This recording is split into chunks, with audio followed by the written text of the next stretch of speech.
The story you are about to hear isn't about simple revenge. It is the journey of a young woman who was cast down by a scheme that seemed flawless, only to quietly return through the very cracks within her own family, stronger, sharper, and not only reclaim the place that was stolen from her, but rewrite the entire rulebook of the very household that once erased her. This is a symphony of betrayal, patience, and a 10-year-long checkmate. That afternoon's rain poured down like a cold judgment sweeping across the high-rise windows of Whitmore International's headquarters, a building once the pride of the entire lineage and the very place where Vanessa Whitmore's heart was mercilessly crushed. She stood there 22 years old, barely 6 months out of college, still carrying the eager gaze of someone who believed in trust and family loyalty. But her dream was shattered by the roar of her father, Charles Whitmore, CEO and the soul of the company. Incompetent, he bellowed, slamming a stack of documents onto the polished mahogany table as though to rip the air apart. Do you realize this mistake almost cost us the entire transportation division? Vanessa bit her lip, holding back tears. The contract she had drafted was merely a proposal unsigned, but it contained outdated valuation data figures that didn't reflect the recently expanded fleet. Though the error had been caught and corrected, it became fuel to burn down her dignity and her standing within the family. Michael, her brother, 6 years older, sat at the head of the table, letting out a dry chuckle. A mistake that almost sold company assets for pennies. Impressive. Vanessa tried to speak, her voice trembling. I can fix it. It's not too late. But her words were swallowed by her father's scornful glare and the terrifying silence of her mother Evelyn, who always played the part of the refined, graceful matriarch in their perfect family portrait. When she entered the room in a pale gray Chanel suit, her hair perfectly coiffed, no one dared speak further. The board is waiting, she said, her voice soft as a breeze, cold as frost. Her father adjusted his tie, tossing one final remark at Vanessa that silenced any attempt at explanation. We'll talk later. But that conversation was never a dialogue. It was a sentence. That evening, he summoned her into the study, a room reserved only for Whitmore men. Amid portraits of forebears with judging eyes and walls lined with dark leather-bound books, Charles looked at her like a stranger. You've damaged the executive board's trust. The decision has been made. You're being relieved of your duties, effective immediately. Vanessa stood stunned, trying to stay upright as the floor seemed to tilt beneath her. I'm your daughter, she whispered in desperation.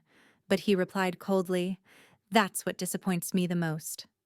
When her mother entered, the blow landed even harder. We've arranged a position at Uncle Thomas's company in Seattle. Your flight is tomorrow morning. The farther you go, the better it is for the family's reputation.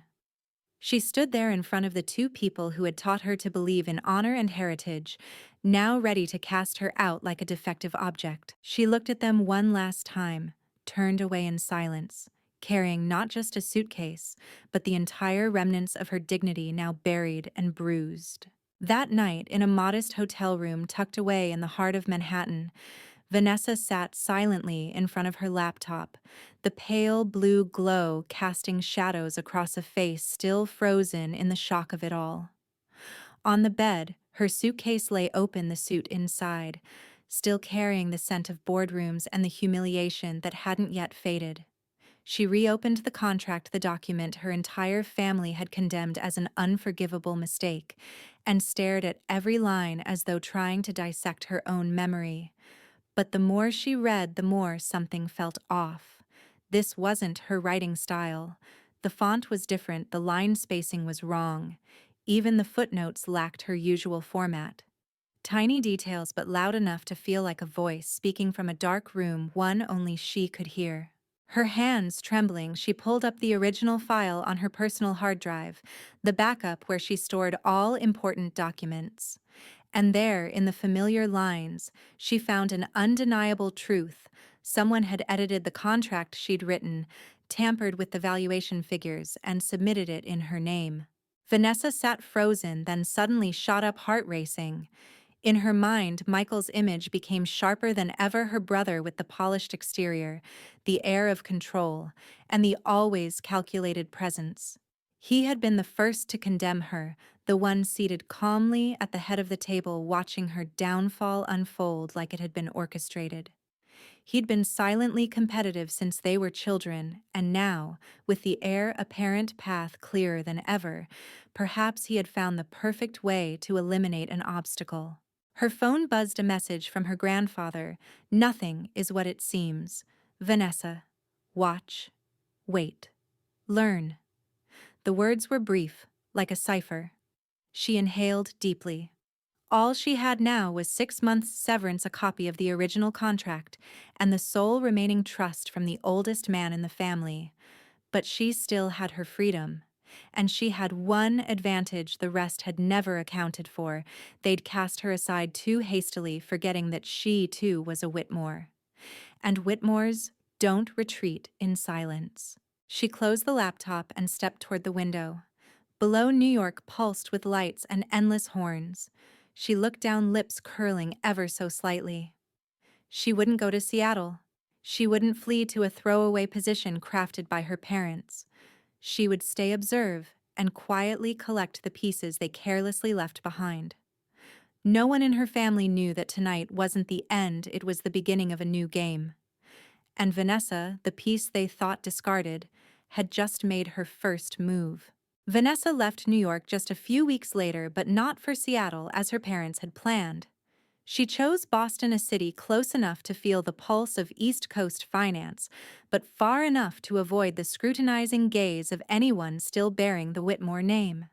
She rented a small office near an aging harbor where container ships drifted in and out in silence, and it was there that North Shore Maritime Solutions was born.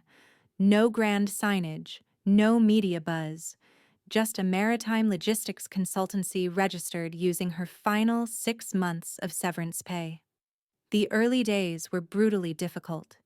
She wrote capability statements herself, negotiated with small freight operators, and knocked on the doors of partners ignored by larger firms. No one knew she had once been the Whitmore princess, and no one cared. But that very anonymity became the perfect armor for her rebirth. For the first 3 years, Vanessa declined all interviews, stayed away from industry events, and avoided the press entirely. She steered clear of social media and hired a young, nimble team willing to work without spotlight. While her family assumed she was unemployed or off somewhere, trying to find herself, Vanessa quietly built a small empire rooted in two things: lean strategy and long-term relationships with key ports across Asia. She didn't need noise because in logistics, results speak the loudest. Her clients began to whisper about the fastest problem solvers on the East Coast, about the small firm that packs a punch, and one contract after another paved the way for larger projects. Meanwhile, Michael, the chosen one, basked in the spotlight at Whitmore International. He graced the covers of financial magazines, accepted awards, delivered speeches at investor conferences in London, and announced grand plans to expand into the Pacific region. The media hailed him as the man leading the Whitmore legacy into a new era. But one person always saw beyond the gloss: Grandfather Gregory. He never called directly, only sent sporadic messages. Pay attention to the Singapore Manifest, or follow the asset filings of the Anderson deal. Tiny fragments but heavy with meaning. Vanessa read each line like decoding a cipher, and they revealed to her that Michael was gambling the company's future on assets he never truly understood. Over the next 7 years, Vanessa built North Shore Maritime into one of the most trusted independent consulting firms in the maritime logistics industry. She still lived in a modest rooftop apartment, drove an old Volvo, and drank coffee at the same neighborhood cafe. But behind that calm exterior lay a strategy meticulously mapped out, where every contract, every shipment, and every permit was a piece on a board, waiting for the perfect moment to flip the game her family once thought was already won. The contract from years ago, the one that had cast Vanessa out of her family, the company, and her dreams, now lay quietly in a locked drawer in her Boston office. But through all those long years, she had never forgotten it. And on an early winter evening, as the wind from the Charles River howled against the window panes, she reopened that contract not to relive the past, but to confirm a detail no one in her family had ever noticed. Buried within the lengthy technical clauses on asset transfer and restructuring, she found that small line, section 23.4, subsection B.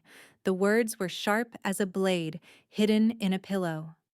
In the event of a restructuring or divestiture of the transportation division, the original signatory shall retain absolute priority rights to acquire all associated routes and infrastructure within the Pacific region. She was the original signatory, and that clause, once inserted as a mere precaution, now revealed itself as a key to destiny.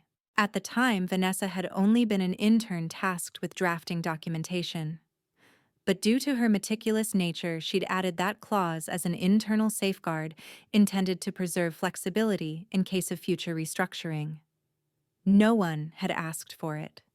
No one had read it thoroughly. But when the contract was altered, the content distorted and manipulated, that tiny clause had remained likely because the person responsible hadn't been astute enough to understand its deeper implications. And now, nearly a decade later, as Whitmore International prepared to restructure its transportation division in a desperate bid to rescue its crumbling finances, under Michael's leadership, that clause had become the sweet trap they were walking into. Vanessa carefully extracted the clause, reprinted the entire document with timestamps, draft ID numbers, and certified backup from her electronic archive. Every detail, every punctuation mark was preserved like a weapon cleaned and sharpened for the moment it would be unsheathed. To anyone in the industry, priority rights to acquire full control over Pacific shipping routes weren't just an advantage, they were real power. In a global logistics landscape rocked by new trade deals, to control infrastructure in that region was to command the flow of commerce across half the hemisphere. Vanessa sat back at her desk, her gaze no longer filled with fury or pain, only the calm of someone who had already secured victory long before the match was declared. They had used the contract she wrote to remove her from the game. And now that same contract would bring her back not as the discarded daughter but as the opponent they never saw coming. The game had never ended. It was only that, until now, the queen had yet to emerge from the shadows. The first cracks in Michael's polished facade didn't come from a media scandal or a boardroom investigation. They began with small things: a forgotten client email, a delayed shipment at the port of Busan, or a canceled equipment supply contract that no one in the executive team could explain. To outsiders, these were minor oversights. To Vanessa, they were signals. Her grandfather Gregory had warned her clearly: don't listen to what Michael says. Follow where the money doesn't arrive on time. And he had been right. Every piece of data he had secretly passed on to her over the years, from cost analysis spreadsheets on the Singapore routes to internal board meeting recordings, became fragments of a larger picture. Michael wasn't managing Whitmore International. He was bleeding it dry, decision by decision, deal by deal, all to maintain a spotlight he lacked the competence to uphold. One late autumn afternoon, Vanessa met her grandfather at a small cafe on the edge of Cambridge, their usual place for accidental encounters, two strangers reading newspapers, exchanging words no one paid attention to. He looked more tired than before, his skin more lined, his voice slower, but his eyes still held the sharpness that had once commanded respect. Michael is leveraging the shipping routes as collateral, he said, his voice raspy like smoke. He's betting on the fleet when the real value lies in the operating licenses.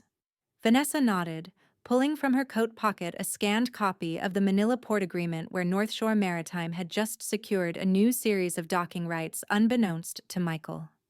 And we now hold the upper hand there, she said quietly. He smiled.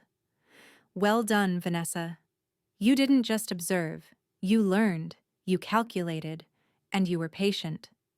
That alone is enough to topple a dynasty built on illusion. They sat in silence for a few more minutes. Across the street, a group of schoolchildren ran past in matching uniforms, laughing and kicking up dry leaves beneath their feet. Vanessa looked at her grandfather and realized for the first time in years he was beginning to fade. She knew time was running short. "When the time comes," he said softly, "let them understand that the worst thing isn't betrayal. It's underestimating the one they cast aside." That line echoed in her mind all the way back to Boston, as steady as the footsteps of someone approaching their final destination. And in the very boardroom where Whitmore had once sidelined her, a restructuring plan was being drafted line by line, dollar by dollar, all leading to a singular outcome: the sale or division of the transportation division. And if that happened, Section 23.4 subsection B would no longer be just a line in a contract. It would be a declaration. And Vanessa, the one they had labeled a mistake, would be the one signing off on the fate of the entire family legacy. News of Gregory Whitmore's death spread just hours after Vanessa received his final message, a single line: "Without embellishment, without goodbye, the game is won before the first move." She stood silently in the hallway of North Shore Maritime's headquarters, watching the afternoon sunlight slant through the frosted glass without saying a word. There were no tears inside her, only a hollow, chilling emptiness. The only person in the family who had ever truly seen her worth was gone, taking with him a secret that only the two of them had ever known. But he also left behind a will and one final plan to end the chess game that had begun with a doctored contract 10 years earlier. The funeral was held at a small church in Greenwich, where members of the Whitmore family strode in with expensive black suits and expressions of reverence laced with calculation. Michael spoke like a successful grandson, smoothly reading the carefully prepared eulogy praising his grandfather's legacy, as if he had been the one to build it. Vanessa sat at the end of the pews, unnoticed, uninvited to speak, and unknown to all as the central figure in the meeting the entire family was now heading to. Because according to Gregory's clear instructions, all shareholders, executive board members, and family heirs were required to attend the will reading in person at the offices of Caldwell and Black, with no representatives allowed. The firm's conference room was packed that day. Michael sat in the center, flanked by his parents, Charles and Evelyn, as if already poised to receive what he believed rightfully his. But when the lead attorney, Mr. Caldwell, opened the sealed envelope and began reading the opening lines, the silence in the room grew heavy as stone. Personal assets, jewelry, valuable paintings, all clearly divided. Then came the part everyone had been waiting for: ownership and control of Whitmore International. "To my grandson, Michael," Mr. Caldwell read, "I leave these words: power without wisdom is noise. You chose illusion over substance, betrayal over loyalty. And so I leave you nothing." Michael jumped to his feet, shouting in disbelief, but Mr. Caldwell remained calm as he pulled out a second set of documents. A copy of the original transport contract, the unaltered version, was placed on the table. And then, in a voice devoid of emotion, he continued: 10 years ago, this contract was deliberately altered to discredit Vanessa Whitmore and remove her from the company. Evidence proves the tampering was orchestrated by Michael Whitmore. The people in the room shifted from confusion to shock. The lawyer paused briefly, then continued: "All controlling shares, voting rights, and family trust authorizations are hereby transferred to Vanessa Whitmore, effective immediately." No one breathed. No one spoke. Only Vanessa stood up, calmly adjusted the lapel of her dark gray blazer, and stepped forward. The game had reached checkmate, and this time the queen had moved straight to the center of the board. Vanessa stood in the center of the room, so silent it was as if the air had been sucked out her gaze, sweeping across each face the very people who had once turned their backs on her, who had chosen to believe slander over truth. Michael hadn't even managed to sit down yet, his face, pale lips moving as if searching for words to deny, but not a single sound emerged. She pulled her phone from her coat pocket, unlocked the screen with a swipe, and held it up for all to see the updated market bulletin from this morning. Whitmore International confirms restructuring plan for its transport division. Strategic partnership with Singapore-based partner to strengthen Q4 working capital. A small gesture, but enough for every board member to grasp the consequence. Clause 23.4 of the original contract, Vanessa said, her voice steady and sharp as a honed blade, takes effect at this very moment. All activities related to restructuring the Pacific trade route now require my written consent. She didn't need to shout, didn't need to get angry, because real power requires no volume. The board members turned to one another, whispering. Phones began to ring. A few discreetly stepped aside to call their personal lawyers. Michael nearly collapsed into his seat. Evelyn, her mother face drained of color, turned to her husband, lips trembling, while Charles could only stare at the dossier that had just been placed on the table. Inside was the complete evidence of financial misconduct, misguided investments, and opaque deals that Michael had signed under the title of interim CEO. Vanessa let them flounder in the chaos, her hand resting lightly on a second folder, the restructuring proposal for Whitmore International, crafted over many years by her and Gregory. North Shore Maritime has signed memorandums of understanding with partners in Busan, Manila, and Yokohama. She continued, her tone unchanged, including port operating rights, priority, shipping routes, and logistics chains that Whitmore once let slip through its fingers. She paused, locking eyes with Michael, who now resembled an actor stripped of his role mid-performance. You once said I was a mistake, someone unworthy of sitting in this boardroom. But what you never understood is I never left the game. I only stepped back to clear the board. Mr. Caldwell rose, his voice low but resolute. With majority share control and the provisions outlined in the will, Vanessa Whitmore holds full authority to convene an emergency shareholder meeting within 1 hour. Anyone wishing to retain their current position should reconsider where they now stand. No one moved. Vanessa looked around the room once more, the very place from which she had been cast out with cruel words 10 years ago. Now she entered as the rightful master. And this time, no one held the power to cast her out. Michael sprang up one last time, his voice hurried, as if clinging to the final shred of his dignity. You can't do this. You don't have the right to overturn everything because of a contract from 10 years ago. But his words rang weak in a room where the very air had shifted. No one responded. Charles, who had once scolded her mercilessly in this very boardroom, now sat with his head-bowed, eyes fixed on the dossier, proving his son was not only incompetent, but had deliberately forged a contract. Evelyn, her mascara smudged beneath her eyes, no longer looked like the embodiment of control and class, but a mother who had just lost the very power she once thought untouchable. Mr. Caldwell quietly handed Vanessa another sealed envelope, Gregory's final letter, and she placed it in the center of the table for all to hear. In the letter, he spoke of the values that had once built Whitmore International into a stronghold: perseverance, business ethics, and trust in people, not in surnames. He didn't just leave behind shares, he left a vision, and chose the only person in the family who had never sought power for the sake of prestige. Vanessa understands this company, he wrote, because it once rejected her, yet she never walked away from it. That's something no one else in this room has ever done. The room seemed frozen when Mr. Caldwell announced the final clause. All voting rights from the family trust are hereby transferred to Vanessa Whitmore, effective immediately. The silence stretched nearly a full minute, not out of surprise, but from the shock of a truth that could no longer be denied. Vanessa rose from her seat and placed a strategic dossier on the table, the one she and her grandfather had built together over 7 years, containing a complete restructuring plan, supply chain optimization, and a full rebranding strategy for Whitmore. She looked around. I'm not here for revenge. I'm here to repair what you've destroyed.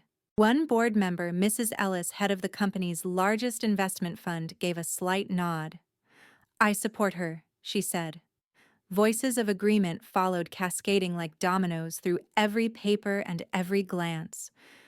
Michael still stood there as if unable to believe what was happening. "You'll regret taking everything from me," he said bitterly. Vanessa tilted her head slightly, her eyes calm to the point of being unnerving. "I didn't take anything. You lost it the moment you chose to deceive someone in your own family." As the meeting concluded, Vanessa pulled out one last document and handed it to Michael, a formal dismissal effective before 5 p.m. "Pack your things neatly," she said, her voice soft as breath. "Tomorrow, I'm moving into your office."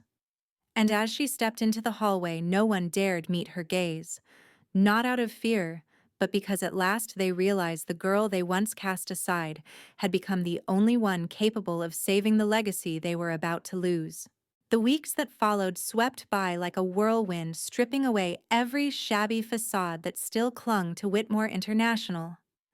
The media dubbed it the most seismic power transfer in American finance this decade, while the shareholders called it by another name, a resurrection from the ashes. At exactly 8 o'clock the next morning, Vanessa stepped into Michael's former office, wearing a charcoal gray suit, sharp and elegant, a silent declaration that sovereignty needs no show. On the desk, the old Forbes cover photo of Michael had been replaced by a glass-mounted copy of the decade-old contract, a quiet relic of betrayal and a lesson in survival. She sought no family consensus and no reconciliation. Evelyn sent an email inviting her to lunch, gently suggesting they rebuild our blood bond. Charles texted to ask whether they could move forward together for the common good. Vanessa read each message, filed them into a computer folder labeled Ashes, the remnants of something once called kinship, and answered none of them, letting silence speak. The bridges were already burned, and she had no intention of raising them from the cinders. Predictably, Michael sued, but the case was dismissed when Charles, for the first time, testified before the Internal Disciplinary Board, admitting he had believed forged evidence and personally signed the decision to expel the only person who truly understood the company. Under legal media and shareholder pressure, Michael slipped quietly from conferences, interviews, and galas that had once been his stage. Under Vanessa's leadership, Whitmore International began to recover old partners, return new contracts were signed, and most important of all, trust, the company's intangible yet vital asset, was restored. A month later, in Gregory's former office, Vanessa stood by the large window gazing down at Manhattan's streets, where people still raced in the endless pursuit of profit and power. A mild November breeze drifted in, carrying the damp scent of autumn and the aftertaste of a life rebuilt by sheer will. Her phone vibrated, an anonymous text, a photograph of her grandfather at his old desk holding the doctored contract, his face, solemn eyes seeming to see 10 years ahead. Beneath it was a message scheduled for after his death. "The Queen has taken her throne. Checkmate, my dear." Vanessa laughed softly, not in triumph, but because at last every piece had clicked into place. They had thought they had removed her from the board, forgetting that the Queen is the only piece that can move in every direction. And this time she played not merely to win, but to end a game that should never have begun in betrayal. When the spotlights dimmed and the noise of power faded, one thing remained intact: the silence of truth. Vanessa needed no apologies, no applause, no recognition from those who had rejected her. What she needed, she had taken back, not through scheming but through intellect, resolve, and an unwavering faith in herself. Cast aside like an expendable piece, she returned as the one holding the entire board. If you have ever been underestimated, ever cast out of your own dream, remember that time is always the ally of those patient and wise enough not to reply in haste, and that the outcast of yesterday may hold the key to tomorrow. Please like, share, and subscribe to the channel if you believe justice need not shout, and that a woman with a clear plan and an unyielding heart can reshape an entire family legacy. Don't miss the stories to come, where truth always has the final word.